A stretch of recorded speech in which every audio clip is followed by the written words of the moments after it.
As you know, my name is Khurram Ali Khan, and we are right now into the post-lunch session. The post-lunch sessions are normally known as graveyard sessions. It's very difficult to engage audience post-lunch, and it will be my and my panelists' endeavor to make sure that we have your attention. But before we have your attention, let me share with you a personal story that happened with me. And that also gave me a sense of purpose for this particular conference. When I was young, not too many years ago, let's say when I was 20, a very important person in my life came to me and asked me a question. And he said, "Who is your hero?" So that was a random question. He caught me off guard, and I said to myself, well, I need time to answer this question. And I said to him, give me some time, and let's talk about it in few weeks. Few weeks went past. He came back and said, no, do you have your answer? Who is your hero? And I said to him, my hero is me in 10 years from today. So come to me when I'm 30, and then we will discuss this again. 10 years passed like a breeze, and here he is again, asking me, who is your hero? And I said to him, that's still me 10 years from today. So there is no way I'm going to catch up with my hero. He will always be 10 years ahead of me. Every day, every week, every month, every year of my life, I will be chasing my hero. And that is what I called evolution. That is what I call inspiration. That is what I call motivation. And that is what I have a message for all of you here, that we need to always make sure that we have something to look up to, something to chase, so that it gives us the motivation to improve. And that is what this conference is all about. Bringing together everybody under one roof so that we can discuss things and have a common viewpoint so that we can evolve and improve. Thank you very much.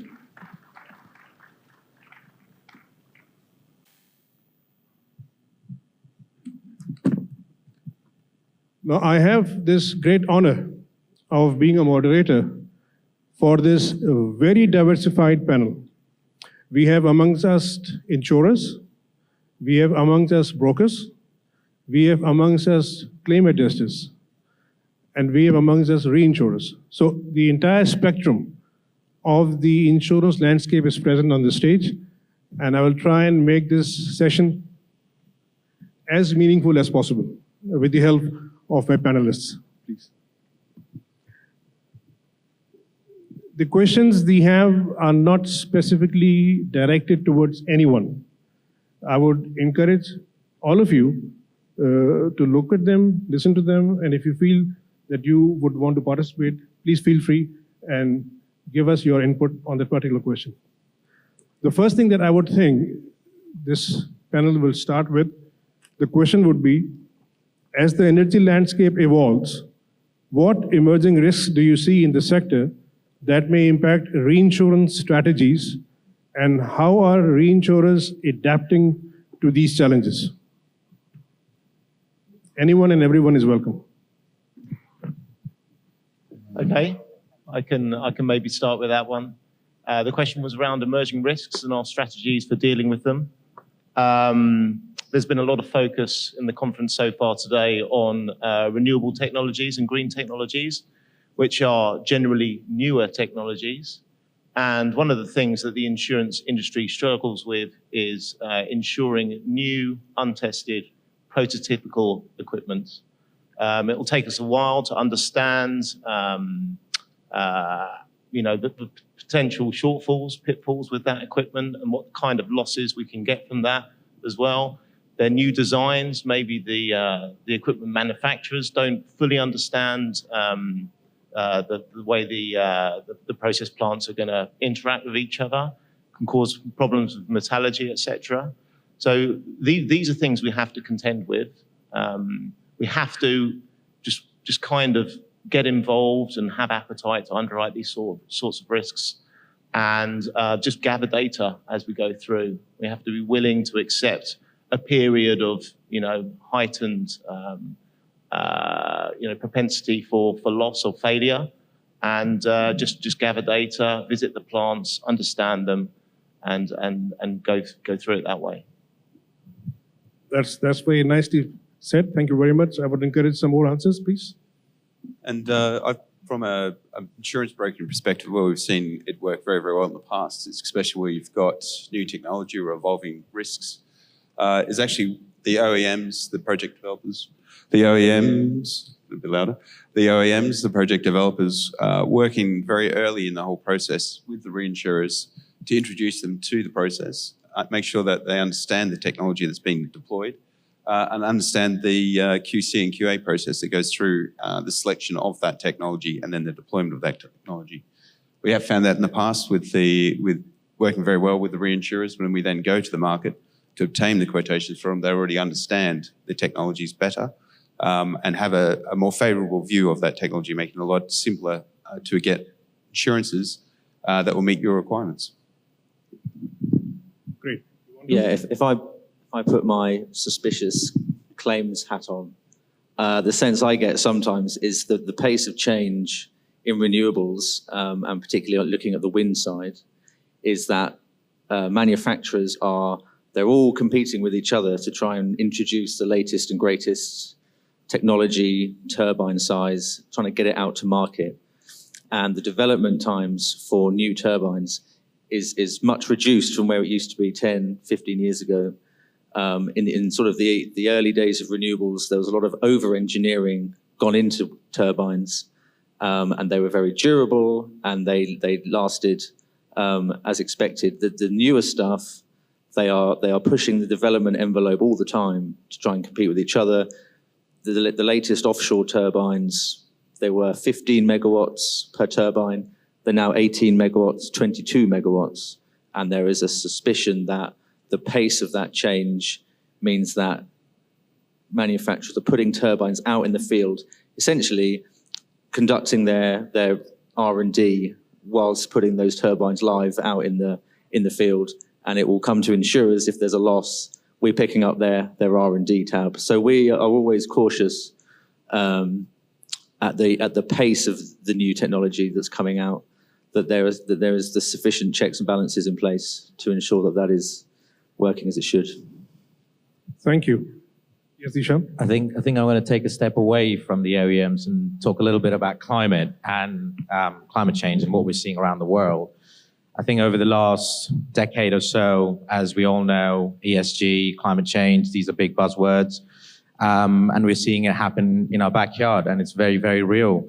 The severity from some of these losses keeps insurers awake at night, reinsurers and insurers awake at night.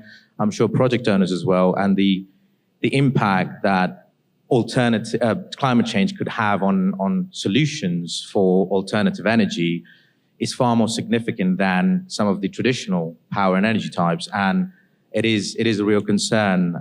We are working with our clients, our partners, our brokers, to come up with better solutions, with better products that we could cater to, we could provide to the market, and hopefully we'll contribute to a renewed world. You want to contribute something? Hi, yeah.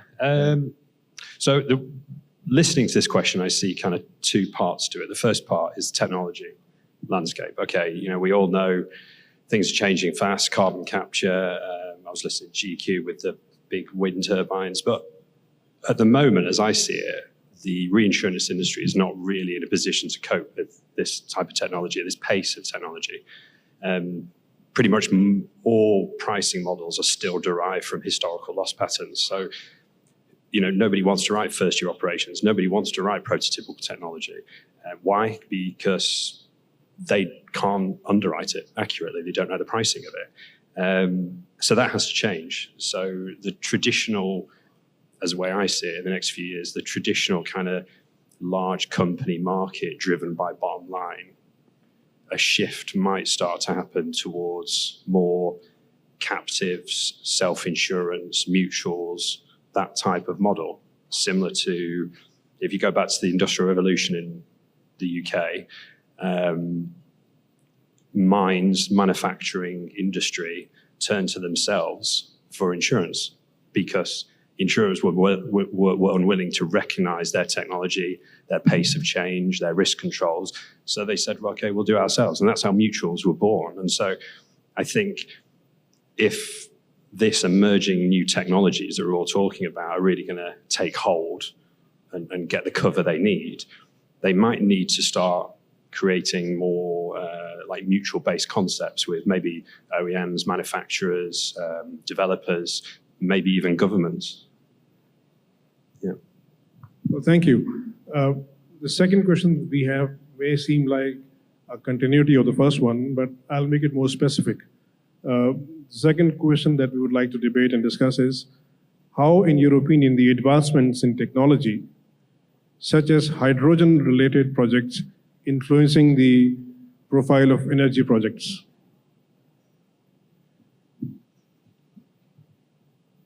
I think my colleague Phil had a really big slide over here about green hydrogen and potentially the size of some of these projects. How is it influencing the mix? It is immensely prototypical. I know green hydrogen is new. Hydrogen generation, electrolyzers, they've existed for decades. But I think intermittent supply to generate hydrogen is fairly new and it's fairly scary, very scary. But it is the solution, I believe, in the coming decades to have that, to meet the demand, to meet the global demand, to accelerate the transition process. It is probably one of the few ways that we can achieve it, aside from obviously achieving fusion. But yeah, I think it is due to have a positive impact on the energy mix, although comes with a big fair warning saying, be very, very careful. And not only is the technology fairly new, but the actual matter itself, the hydrogen, is very combustible and very, very light. So it can generate a very big vapor cloud very, very quickly. And there were some stats earlier in the day about how devastating an explosion like that could be, would result in, masses of property loss and loss of life potentially as well. So as a broker, I'd counter that and ask actually how many hydrogen vapor clouds have caused significant losses. But I think that's another topic for discussion. But just going back to your point on the hydrogen and probably talking about prototypical, and again, as a broker, I probably wouldn't be using the word prototypical. But I think everyone's got to remember that insurance is just one aspect of the overall risk matrix here and one solution, and it's only a part solution as well. You need to look at the overall risk allocation through the contracts, look at the guarantees and warranties provided by the OEMs, as well as looking at the roles of ECAs and other warranty and type provisions that you can get.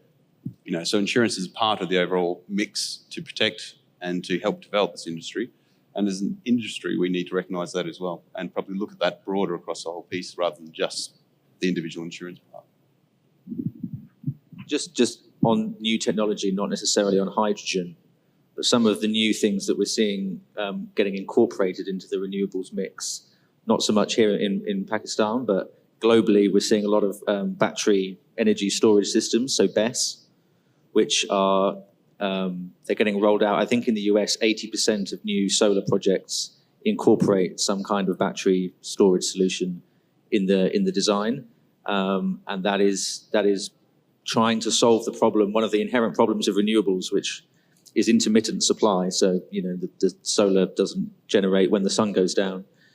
You can store the power when the sun is shining, and you can also they do some funky pricing things where they can price arbitrage things, which I don't fully understand, but they can basically level out the energy, and if there is an undersupply, so an overcapacity of energy, rather than curtailing those projects and losing that energy that they have the capacity to produce, they can put that energy into battery storage. And that is something that is relatively new. It's something that we've had to get, as underwriters, relatively comfortable with very quickly. There's not a lot of market losses out there at the moment, but we've had to get comfortable with that because so much of the new projects that are coming on stream are featuring this kind of solution. So we have to get comfortable quick. Thank you again. Thank you very much. The next question is, before I go to that question, in insurance, we've always been talking about insurance is insuring the unforeseen events. If you have something foreseen, that's not insurable. Climate change has now become a subject that used to be unforeseen but become quite foreseen. We have seen in regions where they used to had huge amount of snowfalls, not having snowfalls anymore. And we have seen regions we used to have huge amount of sunshine, having snowfalls. Regions where used to have drought, having rains, and regions where used to have rains, having droughts. So this climate change in the last 10 years have impacted everyone, and so does insurance and reinsurers. So my question would be, given the increasing frequency and severity of these climate-related events, how are the reinsurance companies and insurance companies incorporating climate resilience measures into their strategies for the underwriting of risks? Okay, so climate resilience, right. Look, all the obvious stuff, things like enhanced risk modeling, engaging with experts, scenario analysis, stress testing, all this kind of industry expertise that we as reinsurers need to tap into is going to be needed. But I think for me, a lot of the pricing, we need to think more about long-term sustainability of planning in terms of capital. Because at the moment, the industry is still focused on very short-term pricing, right? And I know interest rates are changing. They've gone up considerably, but still the decisions that we make from reinsurers' perspective are still very short-sighted, whereas a lot of these climate, in order to have enough capital to pay out some of these events at a global level, you need very aligned investment portfolios to be able to weather the storm, you know, metaphorically and physically. At the moment, we're too short-sighted in terms of how economies work, how our pricing works, how our reserving works. It's still very short-sighted, in my opinion. Yeah. I think short-sighted is the right word as well, because we spend a lot of time and a lot of money doing modelling for our Nat Cat. And the models that we use are all empirical-based data sets. It's just taking, you know, cat events out of the last few hundred years and running those again in the areas that we're insuring assets. And it's backwards looking. And as you rightly pointed out, there's change afoot. And I feel like using empirical data to try and assess what's going to happen in the future has got limited value, especially now that we're in a period of heightened change. I think another, another kind of measure the market's taken, which is quite important, I think, to this sector as well, is the reinsurance market has become a lot more quota share, especially on the renewables side. I remember in the past, it used to be a 100% market. It used to be a single reinsurer writing the entire risk. But obviously, given the increase in natural perils, Nat Cat activity globally, most of the major renewable energy insurers have taken the approach of reducing their exposure significantly, cutting back on line size, and just to your point, Richard, writing for long-term sustainability. I think it's slowly coming into the market, but unfortunately, insurers have always been reactive than proactive.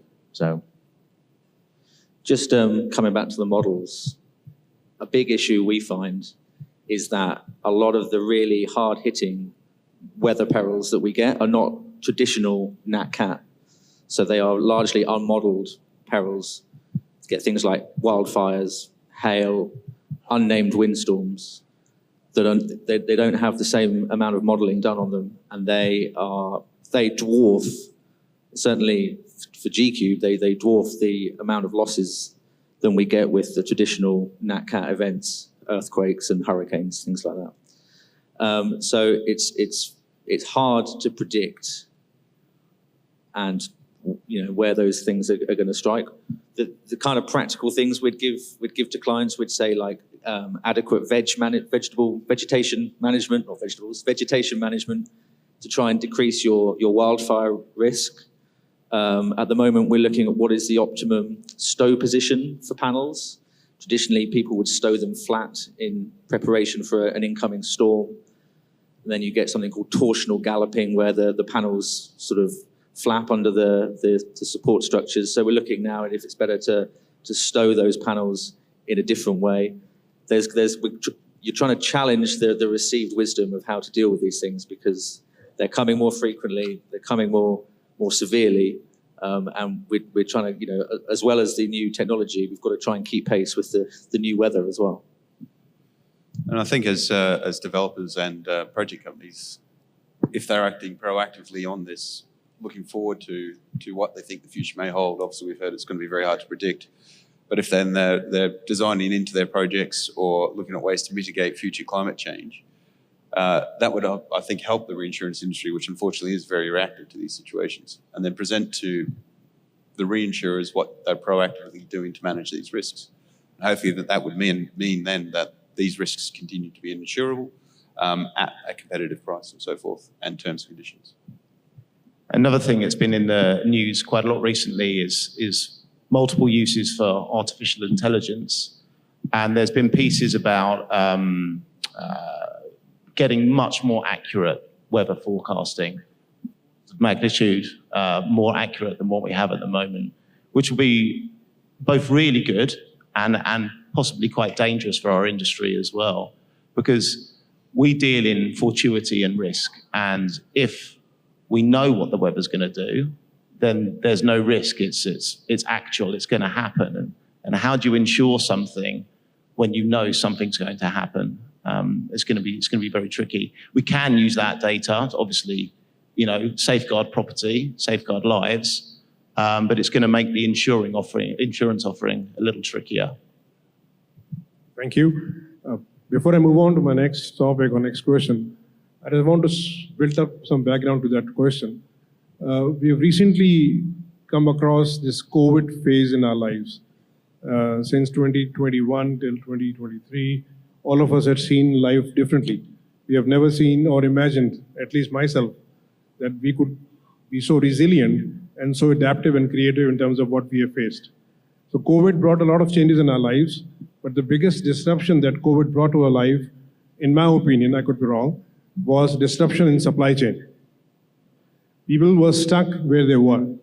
Things were stuck where they were, and they were not moving. So with that perspective, my question would be, considering the recent challenges in global supply chains, how are insurance and reinsurance companies addressing supply chain risk for energy projects, and what collaborative efforts are underway to mitigate these risks? So we, GCube, also do a lot of the cargo insurance for renewable energy projects as well. And we see firsthand on a primary basis the effect supply chain disruptions have had on all our projects. And unfortunately, it's very hard when you're sat in London to kind of then pick up the phone to someone in China and have a conversation with them in a different language and tell them, hey, pick it up. But what we're trying to do is educate our clients, pass on the information and what we're seeing globally. So if, for example, lead replacement time on critical equipment, which is very important for all our projects to achieve commercial operations, we are trying to educate them every time we see pinch points. We see OEMs that may potentially cause disruptions in the future and routes that vessels might potentially take. We're trying to educate them about those to tell them, hey, please avoid that, or risk management in terms of how much do you want to put on a single vessel, and how much of critical equipment do you want to carry on a single vessel. So we try to share that information on a regular basis. And at the same time, obviously, we do speak to OEMs as well. We try to get information from them as well to see where are the pinch points, what are they seeing globally, have there been any changes in terms of their supply lines as well, because they rely on other manufacturers and raw material suppliers. And we try to collate that information and pass it on to our clients. Yeah, it's important to note that if lead times are getting pushed out because of unavailability of critical equipment, then that can have a material impact on the reinstatement period for a loss. It can push the loss a lot higher. And in some instances, you could get into a situation where the policy limits currently purchased aren't adequate because the EML has been pushed out because of lead times. It's worth noting that with critical equipment, if lead times are going out, it's worth considering whether to spare more critical equipment rather than run the risk of having to buy something and then wait a very long time to have it delivered. Yeah, what we would consider a gold standard client to be would be one who has got spares for their critical equipment. The classic example for us is the main step-up transformer. If you can get a spare transformer, if something terrible happens and you lose that original transformer, you're at risk of losing a large portion of your site and all the lost revenue. So if you have spares that can switch that in, not only do we look kindly on that and you'll probably get better terms and rates, but also the value of that spare may actually not be as much as the exposure to your lost revenue during the waiting period of a loss. So if you've got 30 days and you've got a large portion of your site that's losing revenue, if that's within the waiting period, then that's not something insurers would pick up. That value could dwarf the amount that it would cost to purchase one of those spares. So it's prudent risk mitigation and it works for all parties. So this holding of spares could be a massive OPEX for a company. Are you guys seeing a pooling of spares between different developers, different project codes and so forth? Is that something that's happening?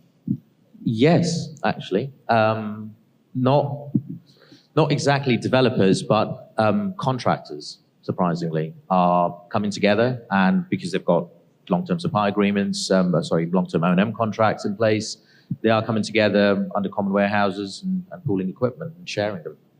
Yeah, and I'm aware that there are some clients here from Pakistan, and they have all pulled together and bought a crane that can service the turbines within their projects, which is great because that crane availability again is a big driver of downtime periods and lost revenue. So if you are able to get some redundancy and some spare crane availability, that it works to everyone's advantage.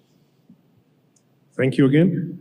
The next question, I believe, is the heart of this discussion. When we talk about insurance, what do we think? We think about a claim. If anybody wants to buy insurance, the ultimate objective is to get compensated. But insurance is a promise that we make on a piece of paper and then try to abide by that.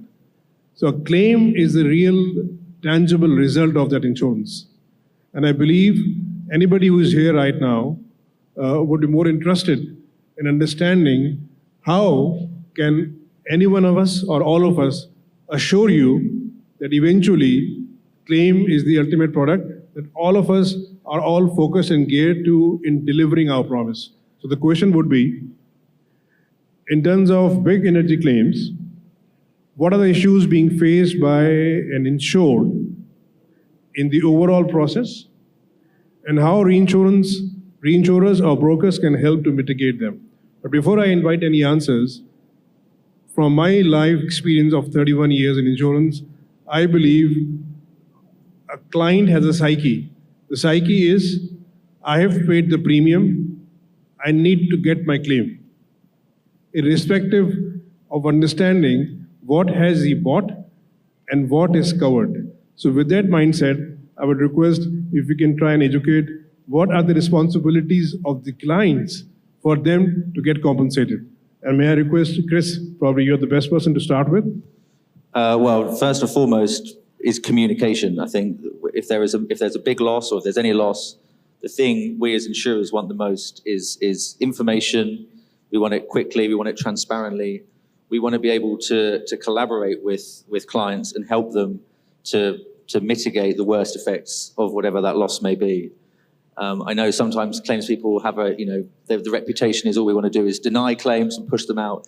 It's a lot more effective to be able to work with clients and to reduce the value of claims rather than to try and kick some out. I'd rather focus my energies on working with insureds to try and do whatever can be done to mitigate those claims. The kind of challenges that we see, or the kind of challenges that clients see at the moment, is going back to this new technology, the pace of change, is the level of obsolescence in the equipment. So, there might be a loss on us. We had a solar farm loss 2 years ago. Sorry, we had a loss recently that only went operational 2 years ago. They lost a lot of panels. They went to try and purchase replacement panels. Those panels are no longer in production. The world has moved on. They did have frameless panels. Now they can only buy framed panels. And so, they have no choice but to purchase those. But that incurs a lot of re-engineering costs because they've got to try and fit these different types of panels onto their original support structures. It's a similar thing with wind. A lot of the turbines, I know here in Pakistan, are about 1.5, 2 megawatt turbines. Those are relatively old in the kind of breadth of turbines now. They're not being manufactured anymore, so it's a lot harder to find replacement turbines, and you have to kind of go to all corners of the world to try and source those replacements. And that is again where we can come in. We insure projects globally. We know where there are potentially spares or replacements that can be sought and brought back to the loss. But yeah, it's collaboration really. We had a recent loss in the UAE. It was a big loss. As a big windstorm went in and knocked out. It was about 350,000 solar panels. So that was a lot of equipment lost. And there was another project nearby that also had a big loss. And the first project, the level of oversight and involvement that the project manager was able to impart on that loss has made a real material impact to how quickly that site is in the reinstatement process. If you compare it to the other site that doesn't have that same level of expertise and dialogue, that loss is nowhere as far along in its repair process. And that works to everyone's benefit. We are kept abreast of how the loss is going. There's actually a panel of insurers on that loss, so you have to keep all your markets up to date, and they're able to be brought along with you as part of the process. If there's any stumbling blocks, if there's any delays, we are aware of it at the beginning, and rather than it coming as a shock to us further down the line in the claim. This example, they came to us a few months ago. They needed a payment on account. Because we were fully briefed on the claim as it was, and we knew where in the reinstatement process they were, they could have that payment on account straight away. It took like a week for the whole market to agree that payment. There's actually been a second request last week, and again, the market is comfortable agreeing that payment because there's been transparency. They've been brought along as part of the process, and that's great. It actually worked to everyone's benefit because when we gave them the money, the payment on account, the price of panels had dipped to a particular low, so they were able to get those panels really quite cheaply for the market. So yeah, I think that is the number one takeaway for me. Yeah, from a broking perspective, definitely agree on the collaborative, not combative approach to claims. They are your partners in the situation there. It's not very often these guys will hear me be on the side of an underwriter, put it that way. But the other important key takeaway from the broking perspective is it's not just about price. While price is very important, it's about selecting, especially the lead reinsurer who knows the industry, understands the industry very well, understands processes of the industry, and also has that track record of paying the claims. So that's a very, very key piece of the puzzle in respect of that promise to pay claims. Not to defend reinsurance brokers because I'm obviously a reinsurer, but look, all clients want and need their claims paying proactively, quickly. That's essentially the most important element. And the person in the best position to coordinate that, like you said, is the broker, but more importantly, the reinsurance broker. That can navigate, insurers, the legal, the adjusters, the accountants, the government regulation in ever increasing reinsurance policies. With many different reinsurers spanning multiple time zones and different jurisdictions, accounting laws, and everything. So, if there's one area for me actually as a reinsurer that a broker can add value, it is in that claims piece on a complex claim to coordinate all the different bodies for a quick settlement is really where you can show the most value, I think. Well, I will try and add some local touch to these answers. All of them are very well structured and very well placed. But if you look at Pakistan market, probably like anywhere in the world, unfortunately, the importance that should be given to insurance in terms of services that it offers is not a top priority. I've seen people looking at insurance as the last thing on their things to do list. And when they don't attach priority to that particular subject, obviously in case of a claim, that responsibility is shifted to somebody who doesn't know how to navigate through a claim. I'm talking from the perspective of a client. So my 2 cents would be for all clients to understand the importance of insurance, give it the priority it deserves, and assign the right resource within their organizations to navigate through claims so that the responsibility of the insured, always remember, is the onus is on the insured to prove their claim. Everything else follows.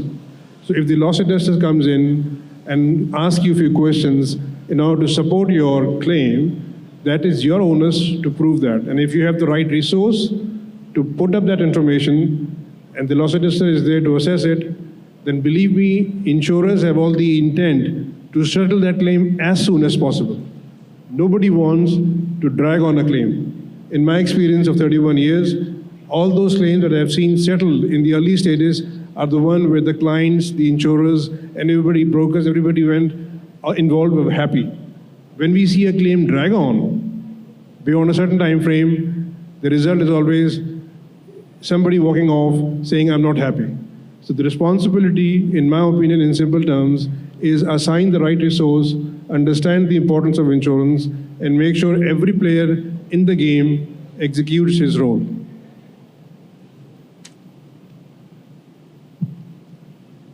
The next question, again, is something that has come up in the last few years, and we are all exposed to that. It's towards this increasing digitalization. My question would be, how are insurance and reinsurers are addressing cybersecurity risks associated with energy infrastructure, and what role does cyber insurance plays in the energy reinsurance market? The audience had already seen a detailed presentation in the morning about cyber insurance, but this question is now specifically targeting the audience of the energy-oriented risks and their exposures. So I would invite anyone to please have a few comments. The big thing, as I see it in cyber at the moment, is there needs to be meaningful capacity. So, we cover some of the biggest oil and gas companies in the world. I go to all their road shows, and it's in their top 3, 4 identified risks that they need to address. Cyber is always on that list, and it's always talked about. Unfortunately, within our energy clients, most PMLs and EMLs running into the billions of US dollars, And when it comes to cyber, typical limits that I see are like $200-300 million. That doesn't scratch the surface. If you've got a cyber-related event that results in a VCE event in some of these refineries or petrochems, then $200 million is not really going to do much. So meaningful capacity is for me going to be the biggest thing in the next few years. And then I think you'll see an uptake of cyber policies by the big oil and gas companies when they can really protect their risks. Second of all, we're missing a real serious cyber event. A lot of the examples that we look at, in my mind, are quite localized. We're talking about single plants, most of which have got lots of redundancies or alternative refining capabilities and can bring in different raw materials from different areas of the world. What I'm quite interested to see is a policy that will cover like mass cloud storage outages. If I was a reinsurer at the moment promoting cyber cover to hundreds of different clients, the world's cloud storage is pretty much concentrated between Google, Amazon, Microsoft probably captures like 90% of the market. So if one of those people have an outage, what happens to all the data restoration for all these oil and gas companies around the world? That's kind of unanswered at the moment, the widespread aggregation issue of cyber. So until that's kind of resolved, the limits and the aggregations between cyber, I'm interested to see actually how many clients will buy it. Also interesting from a demand perspective then from the clients. So we're not talking more on the power side, especially if it's a project finance type deal. Not seeing at the moment lenders lenders requiring cyber insurance coverage. It's actually usually an allowable exclusion under the loan document. And if there's any lawyers in the room, please cover your ears now. And I think that's maybe based upon them relying on precedent and there not being large losses that have risen. So they're not at the moment looking to change that. But all it will take is one potential significant loss in the market. And that then could become a requirement from the lenders. And it's also interesting to note, anyone with the offtake or PPA, just to check the insurance clauses in that. That will usually say from a property damage perspective, and if it does mention loss of revenue from that perspective, all risks coverage, and it will actually be silent in respect of cyber risks. And cyber risks usually aren't included as a force majeure either. So that risk would sit entirely with the project. So it's very interesting. There is a need there for it, and we've heard today there's potential solutions, albeit maybe not capacity required, but it's definitely something that will develop and probably come to the forefront as we see more losses arising, or more recorded losses arising. Another issue we need to consider here is the second presentation today was very good, and it did say in that presentation that a lot of these attacks are sustained by state actors, which would bring some issues regarding the war and terrorism exclusionary language into play as well. Whether or not there's appetite for physical damage following a cyber attack is one thing. But whether there's appetite when it's a state that's conducting those estates those attacks is something completely different and much more risky, especially at the moment when there's a lot more turmoil around the world. Thank you. Before I move on to the next question, again, a small story. I'm an engineer by qualification, and I started my life with Exxon Chemicals in a fertilizer plant. And like probably the majority of us landed into insurance by an accident. And probably that was the second best accident of my life. The first one was my wife. At least that's what I tell her. So when I landed into insurance, a few years down the road, my daughter came up to me and asked me, Baba, what do you do? You're an engineer, so what do you do in insurance? And my answer was, we price the risk and then sell it to the client so that they can have claims. And of course, that sounded French to her. So she said, what do you mean? And I said, okay, in simple terms, high risk means high premium, and low risk means low premium. So if you want to insure an asset or an industry or anything of that nature, you need to know if it possesses a high risk so that you can charge an adequate premium, or if it is a moderate or low risk. So with that, the idea of pricing came about, and a subject in my previous life when I was a direct insurer, very close to me, because as an insurer, pricing is more important than anything else. But since the last 5 years, I've become a broker. And from that perspective, pricing has a different meaning now.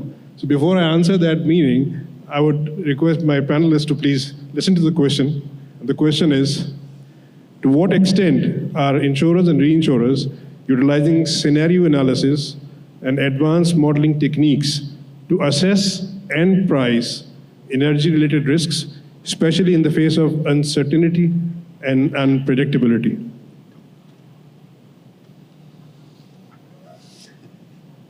Well, we've already mentioned the NatCat models already today. And those are the primary method we would use to generate cat pricing, monitor our accumulation, and we will also use that information for our capital requirement calculations and to show us what kind of excess cat treaty we would require. So by far the most sophisticated modeling we do is on the cat side. And, we spend a lot of money on it. There's a big department involved. We have to get the tools. It's a third-party tool that we use, which brings its own drawbacks because it's a black box. We don't know what the tool does on the inside. We know what data we put in it, and we know the outcomes that come out of it. But we can't validate the tool itself, and we can't make any changes to it. It's someone else's intellectual property that we're using. Well, just expanding on that, because that's a subject very close to me. When we talk about pricing, we talk about modeling. When we talk about modeling, we talk about actuaries. When we talk about actuaries, we talk about theories.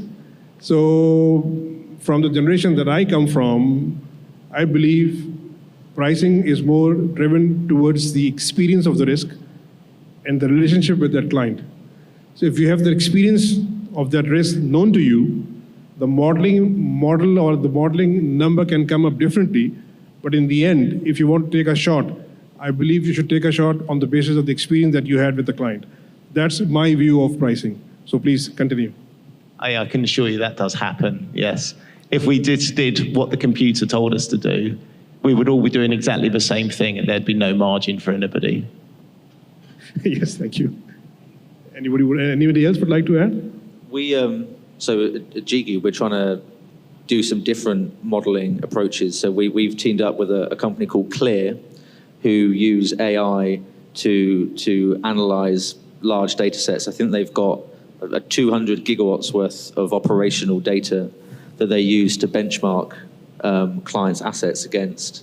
And we're trying to include them. They sit on top of clients' own condition monitoring systems, and they are able to shed light on or predict what potential future failures are going to be, so you can try and prevent them before they occur. And basically, it helps again with the transparency with clients and with insurers to give us some comfort with the level of risk that we're taking on, and also that the clients know how well their assets are performing. I think Zeeshan? I have to agree with your point about, because that is a reputation underwriters have unfortunately built, which is back of a fact pack, finger in the air, and there we go, that's your price. But I mean, times have changed and data is king, and thankfully we have access to a lot of that. Clear, that Chris mentioned, is an example, but also you need the data to be able to accurately model your exposures. What we're seeing over time, and we've been in various territories for many years now, that where renewable energy projects tend to be built is cheap land. And cheap land is land that's never been explored. Nobody really wants to build there. You don't have a lot of infrastructure there. So the modeling that comes out is very poor, unfortunately. So it takes a lot of effort to then gather that data locally. So what we do as such is talk to our clients. So AI has its place to do the analytics, but I think what also matters is it is a people's business, and we need to talk to people, people on the ground, people who might live there, maybe a small village, maybe a small town, gather that data, collect all of it, put it into an AI model, and then let's see what the result comes out. And that's something that we're working on to kind of collaborate with meteorological societies, local kind of small guys who have the data with the local Met Mast. We're bringing it in. We're trying to see if we can do a better job. But at the end of the day, I do have to agree that it could be X plus 10, but the price is always going to be X, because otherwise the client's going to say, bye-bye. I like that, actually. That's because as an underwriter, you look at all these, it makes me laugh, this question, to what extent reinsurers are utilizing advanced modeling techniques. I don't think they are, actually. So, because if they did, prices wouldn't double and then half year in, year out. But I do like the local knowledge. That is good, because as an underwriter, you look at the Munich Re earthquake zone, and one of the junior underwriters comes up and goes, "You don't need to price for it. It's in zone 2. It's fine." And it's like a kilometre away from zone 3, and if you don't price for it. So it doesn't matter how advanced your modelling is, if you don't listen to it or you manipulate it and you don't factor it in, or it's just ignored. But the local knowledge and investment in local community is, to me, more valuable than what a piece of software says on the screen that has a tendency to be ignored for commercial reasons. Yes. Yeah. I think I could conclude this by saying easily that all of us are obviously taking note of the advantages that we can get or derive from data. Obviously, it gives us a direction in terms of what's happening around us. It gives us a perspective. But my conclusion would be, and I could be wrong, is we should control the data, and we should not let the data control us. It should be us calling the final shot. and not a model telling us what to do. That's my opinion. The last point that we have on this list is again something very close to me. As I said, I'm an engineer, and I started my career with the fertilizer plant Exxon. And when I accidentally landed into insurance, I was given the assignment of establishing the first risk management company in the largest insurance company in Pakistan. So that assignment was like, set it up, hire people, make procedures, look at the company's portfolio and come up with what's good and what's bad. So risk management has been very close to my heart ever since. And I believe all those clients who invest in risk management are more serious clients in terms of making sure that the profitability is ensured. Insurance is just a safety net. It is there for you to pay a loss that can hurt your balance sheet. Risk management is something that keeps you going. And with that focus, if we have a client that invests in risk management and continuously improves upon it, he would be the best girlfriend of any insurer. So with that, my question would be, how can reinsurance and insurance providers collaborate more effectively with primary insurers and energy companies to create a comprehensive risk management solution that addresses the challenges that are present in the current energy sector? I'll probably just go back to the collaboration piece. It's a sharing of the information and understanding of the process and so forth. Really being counterparties to it all rather than being an adversarial party. I think that's just important, these guys have a lot of information on their systems and collective knowledge and so forth, and they can assist in that risk management, risk mitigation. And they see multiple losses from around the world in different regions, which that knowledge can be applied within Pakistan as well. Yeah, so we run advisory seminars to clients around the world, try and impart to them some of the lessons that we've learned. Sometimes it's the kind of stuff we don't want to put down in writing in a big publication. So they're the kind of things that you can chat over a coffee. And again, yeah, it comes back to communication and openness and sharing the knowledge. We see serial defects, for example, things like that we see in other parts of the world that we think may have relevance here or wherever we may be. And it's drawing all of that knowledge that we've got globally and bringing it to bear to local clients. I think that's very, very important. Yeah, it's really important to build relationships with your broker and your reinsurer, and with those relationships will come understanding, trust, information flow. Sometimes we see clients have a more transactional view of insurance, and yeah, these clients have got to do the right thing for their companies, but it's often better to work with partners that you work with for a long time, because they understand you, they understand your business, and the risk engineering program will go through more smoothly when everyone knows each other. Thank you. Before we end the session and invite any questions. Hello, everyone. I'm an insurance manager in Pakistan, one of the largest cement manufacturers. I have recently purchased an erection all risk insurance policy for our wind turbine power project. So the project will last for almost 1 year. After 1 year, the erection will be completed. So the assets which are installed there has to be insured somewhere, either in erection or in the general policy. But the question is, the project has not been operational, It has not come into the operational phase due to some reasons, for example. So the assets which are under construction, or I may say the capital work in progress, how can we get them insured? Is there any way we can get the insurance of the assets which are under construction or which are, the capital work in progress? Sorry, then could you repeat the last part of the question? So the assets are under construction, or they've completed construction but not yet operational? Yeah, The question is simple. The assets which I'm going to get insured have not been capitalized. So they cannot be reflected in the balance sheet. but have to be insured because they are exposed to some sort of risk, maybe theft or the atmospheric disturbance. But since the project will get into the operation phase, then that can be insured or some sort of policy can be purchased for that. So since till when we purchase the policy, how can we get those assets insured? Apparently, it looks like a silent risk, you know.